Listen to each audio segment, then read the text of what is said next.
നമസ്കാരം. വാർത്തകൾ വായിക്കുന്നത് ഷാജി കടയ്ക്കൽ. ഡൽഹി ചെങ്കോട്ട മെട്രോ സ്റ്റേഷന് സമീപം ഉഗ്ര സ്ഫോടനം. രാജ്യതലസ്ഥാനത്തെ നടുക്കിയ സ്ഫോടനത്തിൽ 13 മരണം. ഇന്നലെ വൈകിട്ട് 6:52 ചെങ്കോട്ട മെട്രോ സ്റ്റേഷനിലെ 1ഉം 4ഉം ഗേറ്റുകൾക്കിടയിലെ റോഡിലുണ്ടായ സ്ഫോടനത്തിൽ 30ഓളം പേർക്ക് പരിക്കേറ്റിട്ടുണ്ട്. ഡൽഹി ചെങ്കോട്ട മെട്രോ സ്റ്റേഷന് സമീപത്ത് മെല്ലെ വന്ന വാഹനം ട്രാഫിക് സിഗ്നലിൽ പൊട്ടിത്തെറിക്കുകയായിരുന്നു. ഹരിയാന രജിസ്ട്രേഷനുള്ള I-20 കാറാണ് പൊട്ടിത്തെറിച്ചത്. വാഹനത്തിൽ ഒന്നിലധികം ആളുണ്ടായിരുന്നുവെന്നാണ് പോലീസ് നൽകുന്ന വിവരം. സ്ഫോടനത്തിൻ്റെ ആഘാതത്തിൽ സമീപത്തുണ്ടായിരുന്ന 8 കാറുകളും ഇലക്ട്രിക് ഓട്ടോറിക്ഷകളും പൊട്ടിത്തെറിച്ചോടെ കാൽനട യാത്രക്കാർ അടക്കമുള്ളവർ മരണപ്പെടുകയായിരുന്നു.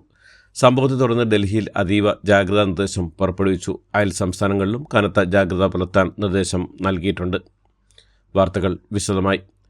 ഡൽഹി ചെങ്കോട്ട മെട്രോ സ്റ്റേഷൻ സമീപത്തുണ്ടായ സ്ഫോടനത്തിൽ മുഹമ്മദ് സൽമാൻ എന്നയാളുടെ പേരിൽ രജിസ്റ്റർ ചെയ്ത HR26E 7674 എന്ന കാറാണ് പൊട്ടിത്തെറിച്ചത്. പരിക്കേറ്റവർ ദില്ലിയിലെ LNGP ആശുപത്രിയിൽ ചികിത്സയിലാണുള്ളത്. ആഭ്യന്തരമന്ത്രി അമിത്ഷാ സ്ഫോടനം നടന്ന സ്ഥലവും ആശുപത്രിയും സന്ദർശിച്ചു. സ്ഫോടനത്തിൻ്റെ കാരണം ഇപ്പോൾ പറയാറായിട്ടില്ലെന്നും എല്ലാ വശങ്ങളും പരിശോധിച്ച് സമഗ്രമായ അന്വേഷണം നടത്തുമെന്നും അമിത്ഷാ പറഞ്ഞു. അതേസമയം സ്ഫോടന ഭീകരാക്രമണം എന്ന സൂചനയാണ് ഉന്നത വൃത്തങ്ങൾ നൽകുന്നത്. ഡൽഹി ചെങ്കോട്ടയിലെ സ്ഫോടനത്തിന് ഉപയോഗിച്ച കാറിൻ്റെ നിലവിലെ ഉടമ ജമ്മു കാശ്മീരിലെ പുൽവാമ സ്വദേശി താരിഖ് എന്ന സൂചന. മുഹമ്മദ് സൽമാൻ ആയിരുന്നു വാഹനത്തിൻ്റെ ആദ്യ ഉടമ. സൽമാനെയും കാർ സൽമാനിൽ നിന്ന് വാങ്ങിയ ദേവേന്ദ്രയും പോലീസ് ചെയ്തു വരുന്നു. വാഹനം സാമ്പത്തിക ഞെരുക്കം കാരണം വിറ്റെന്നാണ് സൽമാൻ്റെ ഭാര്യ വിശദമാക്കിയത്. മറ്റൊരാൾക്ക് കാർ കൈമാറിയെന്നാണ് ദേവേന്ദ്ര പോലീസിനോട് വിശദമാക്കിയിട്ടുള്ളത്. ഡൽഹി സ്ഫോടനത്തിന് പിന്നാലെ NIA അടക്കമുള്ള എല്ലാ ഏജൻസികളും സ്ഥലത്തെത്തി പരിശോധന തുടങ്ങി. ഹരിയാനയിൽ നിന്ന് ഇന്നലെ അറസ്റ്റിലായ 2 ഡോക്ടർമാർക്ക് ദില്ലി സ്ഫോടനത്തിൽ പങ്കുള്ളതായി സംശയിക്കപ്പെടുന്നു.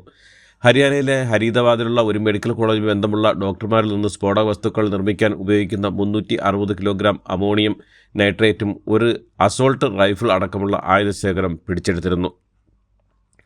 പ്രധാനമന്ത്രി നരേന്ദ്രമോദി ഡൽഹി ചെങ്കോട്ട സ്ഫോടനത്തിൽ അനുശോചനം രേഖപ്പെടുത്തി. പ്രിയപ്പെട്ടവരെ നഷ്ടപ്പെട്ടവർക്ക് ഒപ്പമുണ്ടെന്ന് വ്യക്തമാക്കിയ മോദി അവരുടെ ദുഃഖത്തിൽ പങ്കുചേരുന്നതായും വിവരിച്ചു. പരിക്കേറ്റവർ വേഗം സുഖം പ്രാപിക്കട്ടെ എന്ന പ്രാർത്ഥനയും പ്രധാനമന്ത്രി പങ്കുവച്ചു. സ്ഫോടന ബാധിതർക്ക് എല്ലാ സഹായവും നൽകുമെന്നും അദ്ദേഹം വ്യക്തമാക്കി. ആഭ്യന്തരമന്ത്രി അമിത്ഷായുമായി സംസാരിച്ച് സാഹചര്യം വിലയിരുത്തിയെന്നും മോദി പറഞ്ഞു. ഡൽഹി പോലീസ് കമ്മീഷണർ സതീഷ് ഗോൾച്ചയുടെ നേതൃത്വത്തിൽ അന്വേഷണം പുരോഗമിക്കുകയാണെന്നും കുറ്റവാളികളെ വിടില്ലെന്നും പ്രധാനമന്ത്രി വ്യക്തമാക്കി. ഡൽഹിയിലെ ബോംബ് സ്ഫോടനത്തെ ശക്തമായി അപലപിക്കുന്നുവെന്ന് മുഖ്യമന്ത്രി പിണറായി വിജയൻ. ഈ ഭീരുത്വം നിറഞ്ഞ പ്രവൃത്തി നമ്മുടെ രാജ്യത്തിനും അവിടുത്തെ ജനങ്ങൾക്കും നേരെയുള്ള ആക്രമണമാണെന്നും പ്രിയപ്പെട്ടവരെ നഷ്ടപ്പെട്ട കുടുംബാംഗങ്ങൾക്ക് അനുശോചനം രേഖപ്പെടുത്തുമെന്നും ദില്ലിയിലെ ജനങ്ങളോടൊപ്പം കേരളം നിലകൊള്ളുമെന്നും മുഖ്യമന്ത്രി Xൽ കുറിച്ചു. ഈ ഹീനകൃത്യത്തിന് പിന്നിലുള്ളവരെ ഉടൻ നിയമത്തിന് മുന്നിൽ കൊണ്ടുവരണമെന്നും രാജ്യത്തിൻ്റെ സമാധാനത്തിന് ഭീഷണിയാകുന്ന അത്തരം ശക്തികളെ പരാജയപ്പെടുത്തണമെന്നും മുഖ്യമന്ത്രി ആവശ്യപ്പെട്ടു.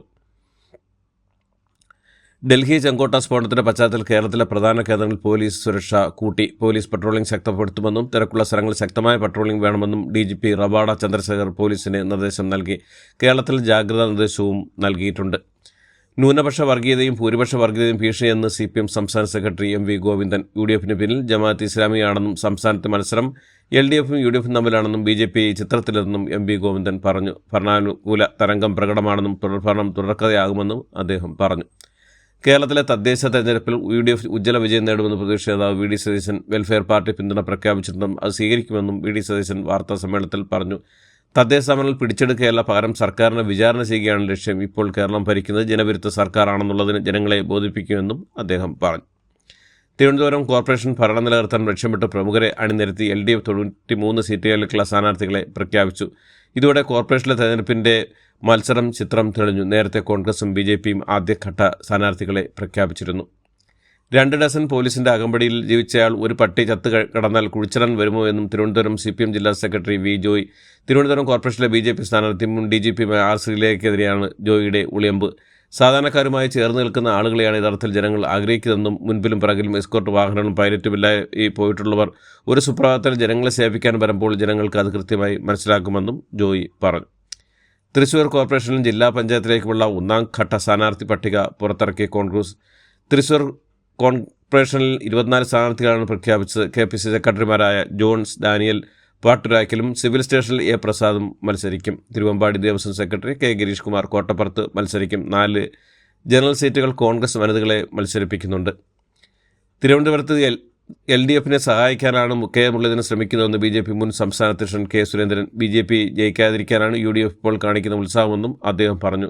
കേരളത്തിൽ പലയിടത്തും LDF UDF സഖ്യങ്ങളുണ്ടെന്നും UDF ജമാഅത്ത് ഇസ്ലാമിയുടെ യുമായും SDP PIയുമായും രഹസ്യ സഖ്യത്തിലാണെന്നും പാലക്കാടും പന്തളവും നിലനിർത്തി കൂടുതൽ നഗരസഭകൾ NDA പിടിച്ചെടുക്കുമെന്നും അദ്ദേഹം പറഞ്ഞു.